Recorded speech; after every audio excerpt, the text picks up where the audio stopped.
For the most part, Mark's drumming is pretty tight, but for the verses, what I want to do is really lock it to the grid, so that it sounds really tight and hard, and everything is playing with the kick drum, because you're just pumping the kick drum forward to the floor. And so for that, I use Beat Detective, which is an integral part of the Pro Tools software, and it analyses the transients of the drums and it essentially quantises it to whatever grid you want. So I take a 4-bar section of the verse, highlight it, and in Beat Detective I capture that selection and analyse it, and then I can increase the sensitivity, and you can see it's seeing where each of the kick drums are landing. I can then split each of these sections up into separate audio pieces.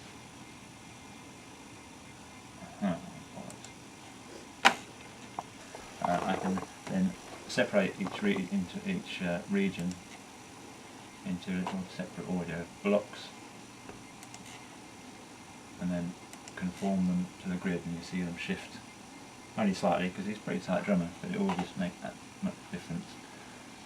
And for all the gaps it creates, I can smooth out, fill it in, and crossfade it automatically. Et voilà, now you have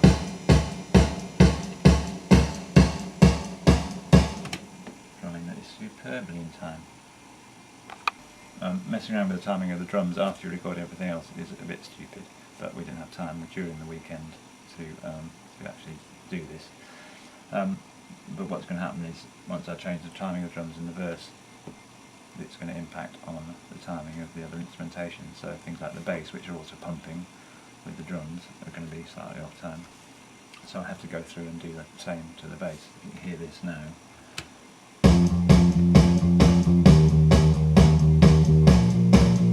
It's a bit loose.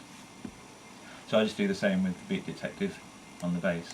So all I do is highlight the same section, capture the selection, analyse it, and up the sensitivity so that I can see all the quarter notes are detected. Separate it into segments, conform it, shift it onto the grid, and fill in and crossfade all the segments. And hey presto,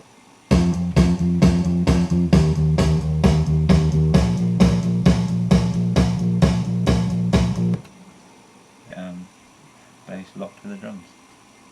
Simple.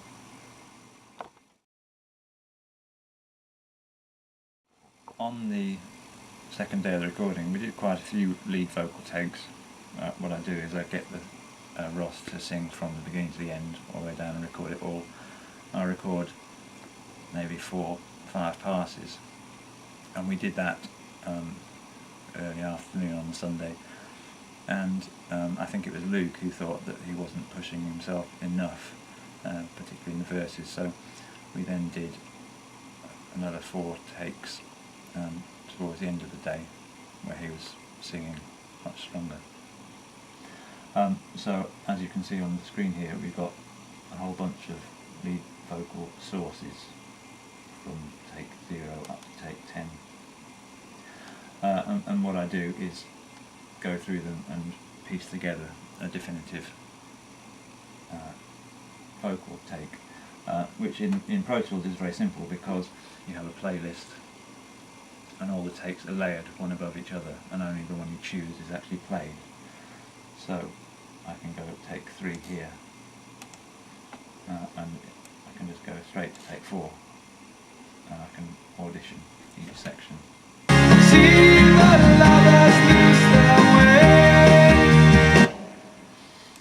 And so I go through each take, and let's say for this particular line I preferred the first half of take 3.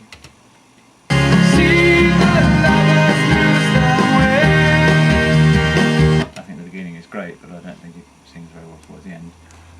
So I can just highlight the first half copy it, go to a new playlist, create a new playlist, call that lead box comp, and paste it onto our new track. And then I can go to take 4, the second half, copy, go to the comp track and paste.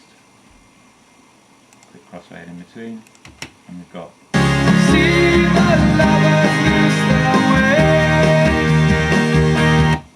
and that's the kind of process. It's a bit time consuming, but you can do as much or as little as you like, really, and generally the more time you spend on it, the better it's going to be, if you can maintain an objectivity.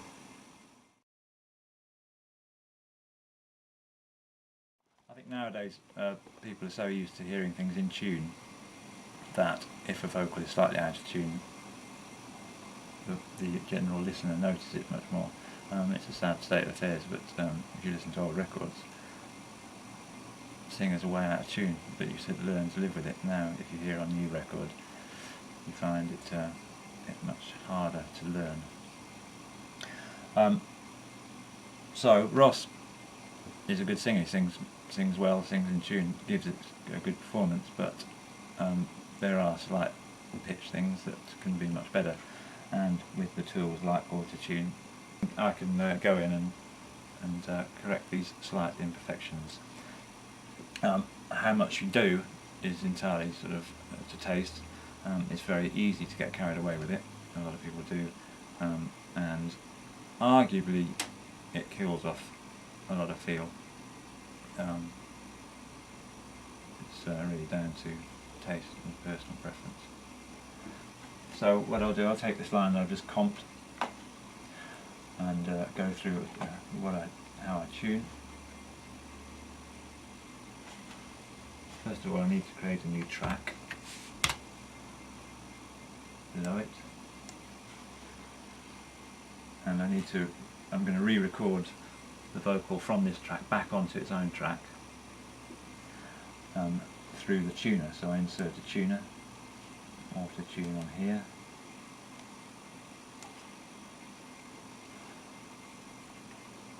I copy the vocal down onto this track, turn the automation off if there's any automation, because I need to make sure it is at 0 level, coming back at the same level. I route this track via a bus back onto its own track, bus 25. It's coming out of my source track and I'm tuning onto its own track via bus 25. Begin to record and input.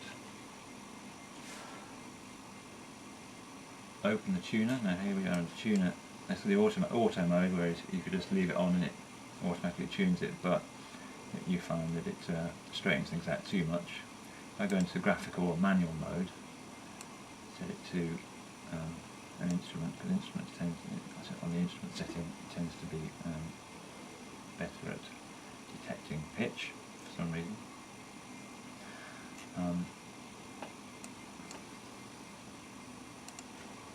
I can track the pitch of this line.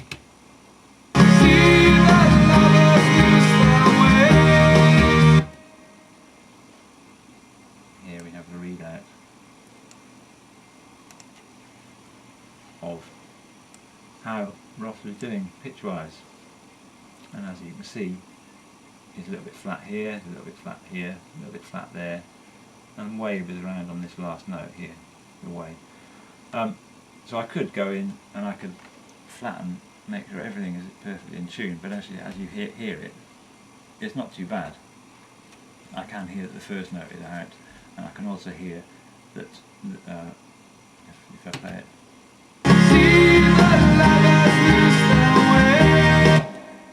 I can hear that lose is flat, and this would probably suit, because it's such a long note, it might suit just being straightened out, but we'll see. So, get the tools, and just draw a line through that so it's playing the F, play it.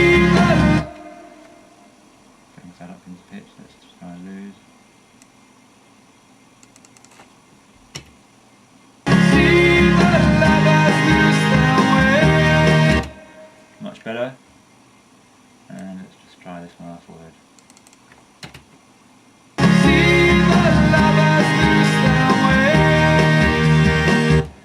Again, you can hear how tempting it is to go through the whole lot.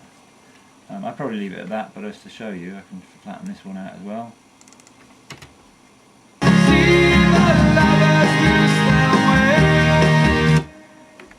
It just gets better and better. And if I just flatten this, and this.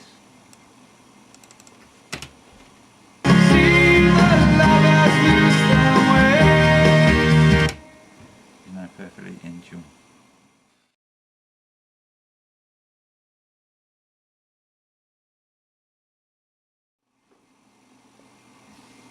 When I'm mixing, I quite like to first of all get a good vocal sound, or a fairly reasonably good vocal sound, so that I can, as I'm building up the instrumentation, I can just drop the vocal into the track and hear how it's sounding in relation to a vocal, as if, you know, close to where it's going to be in the final mix.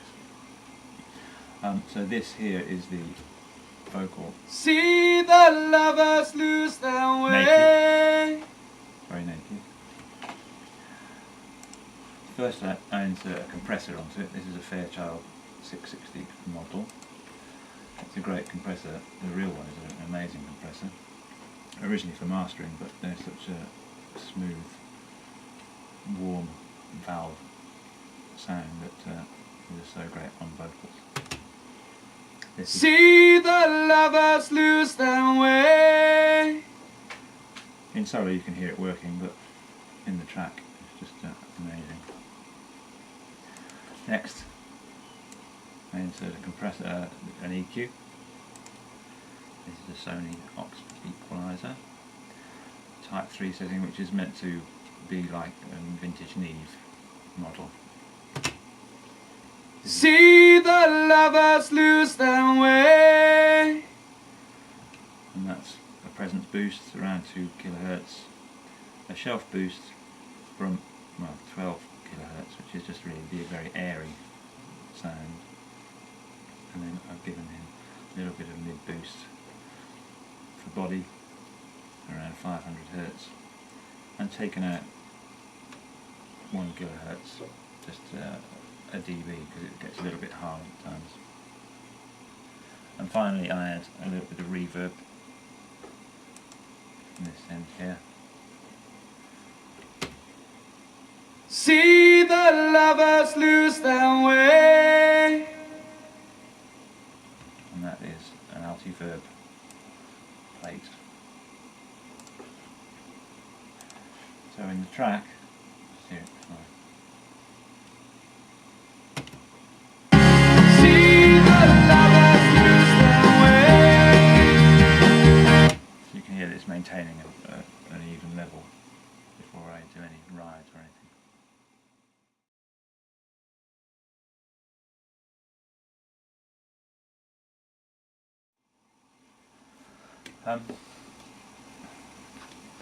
Onto the drum sounds. Start here with a kick drum on its own, no effects. I drop in a compressor, which pumps it up a little bit more. There is a bit of bottom end, so I bring in the EQ, which has got bottom boost, takes out a bit of 400 Hz. You might think it's sounding a bit too clicky, and I could roll off some of that if I wanted to, but I think I find when everything's in the track you need the click. Onto the snare drum, I bring in a compressor, wax it back, and an EQ.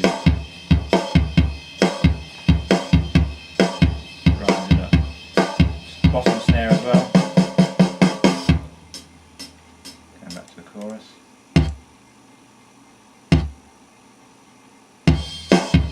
Back to the chorus. The bottom mic on the snare brings in some brightness.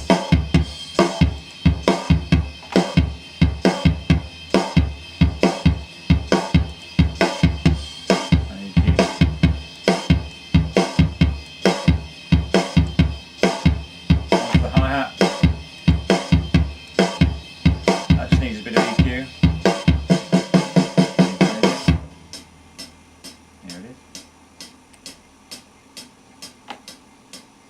gives it some crispness.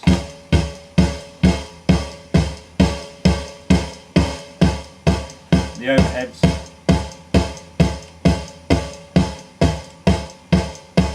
bring in some compression.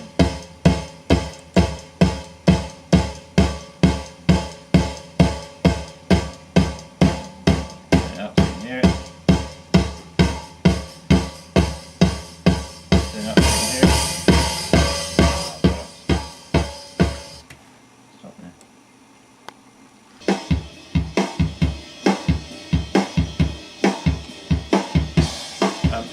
The overheads, which I just drop in a compressor, bring up the cymbals, EQ, again brings out the cymbals, and unifies the kit sound generally. All the spot mics are a bit too isolated. There's also the room.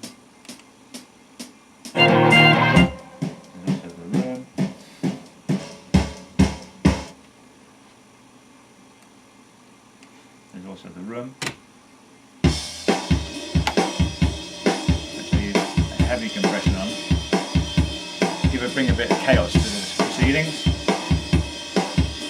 And also the de-esser just to stop the spitting of the cymbals a little bit.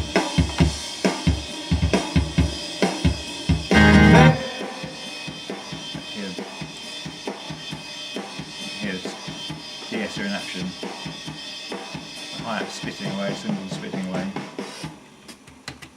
If I put it in, it just brings that back a bit. You can hear the general room going on. And finally, a bit of artificial room, because our recording room is a little bit dead and small. So I bring in an alti verb.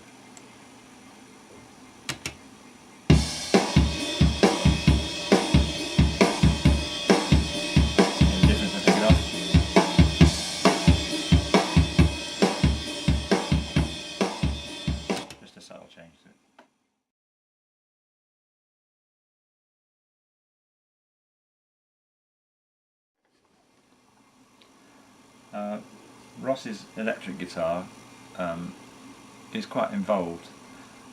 Normally he'd just play with the one main part all the way through, but we spent a lot of time working out more of an arrangement and different sounds for different parts. But there's still the one main guitar which he played all the way through. And as you can see here, I've got the two mics on the amp and the DI going through an amp farm plugin. And if we just hear the amp sound, it's a little bit crusty, and it didn't work on the verse, which is needs to be tough and chuggy, so I just used the DI in the verse.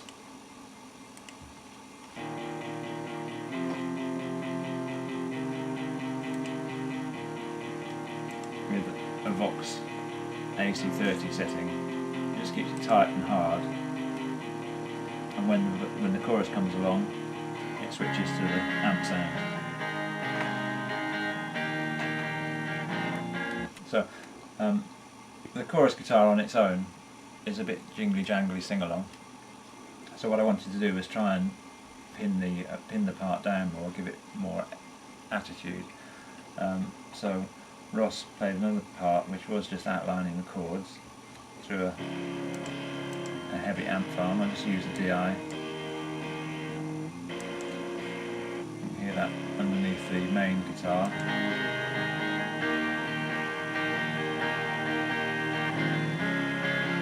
And he also did another pass with a much brighter sound, doing similar chords.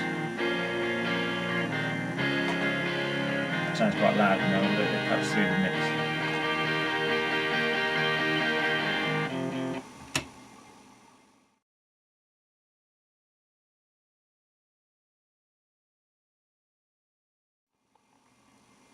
Okay.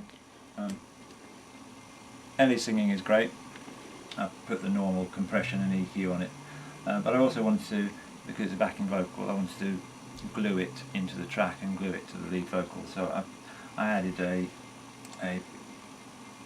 a pitch shifter. It's just a subtle chorusing. It's just a few cents of a semitone up and down either side. Pan left and right. It broadens it and fattens the vocal. It's a subtle thing. It's not nothing exceptional. Here it is dry without it. I bring it in. You can hear the chorusing going on.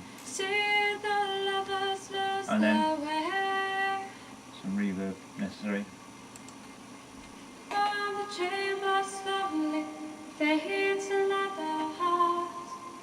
Gives it the necessary space.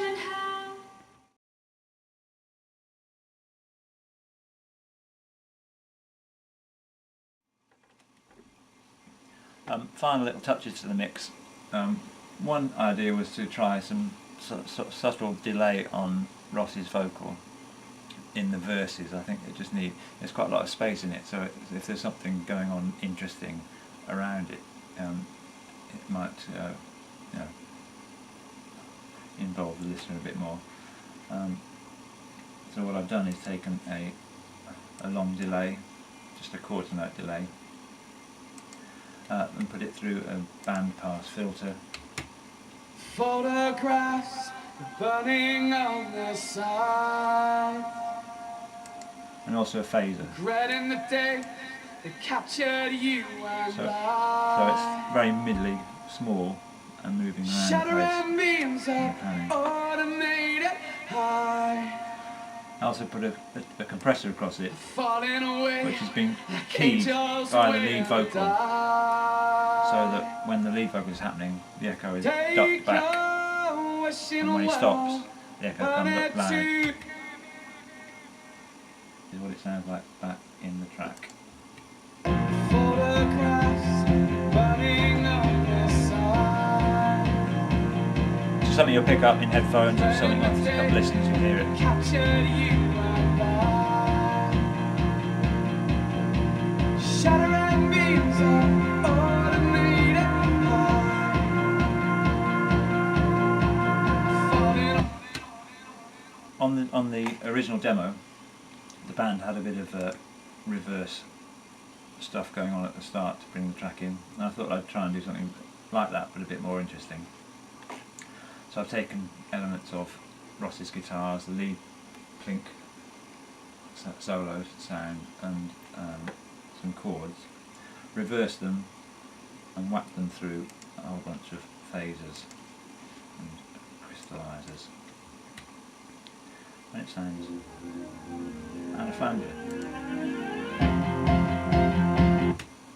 So to build up the first verse slightly, I used the same plink, reversed plink solo sound as I had in the intro. Build up. This is the verse without it. shattering beams of automated high, falling. And I just used it to build a little bit of a crescendo at that point. Shattering beams of automated high, falling away. As with anything reversed, the timing isn't always great. In the context of the track, the synth solo sounds a little bit tame, as you can hear. So I've livened it up with a severe amp farm. Again, Fox, my favourite. Sounds a bit more like a guitar solo, but with synth. And I've also taken a section of this into the link before the second verse, cut the section, done some reversing and stretching to give this little bit here.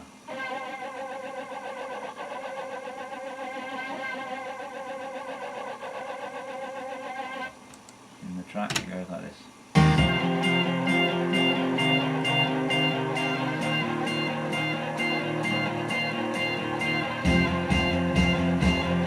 This gives a bit of support to the lead guitar plinking away.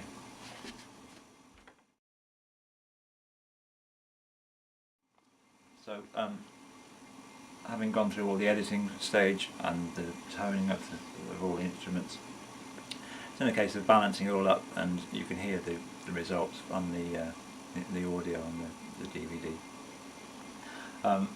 Mixing all in Pro Tools, so I'm just mixing out of 2 outputs. I can do a couple of hours, go away, do something else, come back, keep fresh on it all the time. So forever, it's like an accretion process of accretion.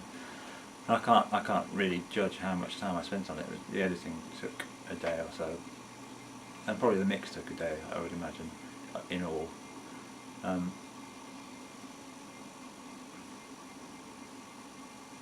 that clip. Yeah, that's right.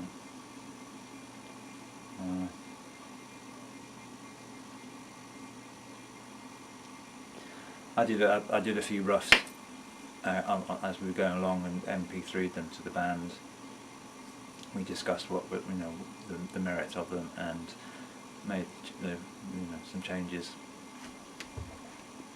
and finally ended up at the mix you can hear. I think it's turned out really well. I think that that if you hear the original demo and the change from the original demo through to the end mix, it's a vast sea change. They sound like a band that mean what they're doing, and it's a good sounding track. I would have liked to have spent more time on the recording stage, I think, making sure everything's great, and I think that would have, the finished result would benefit more. But I'm really happy with it.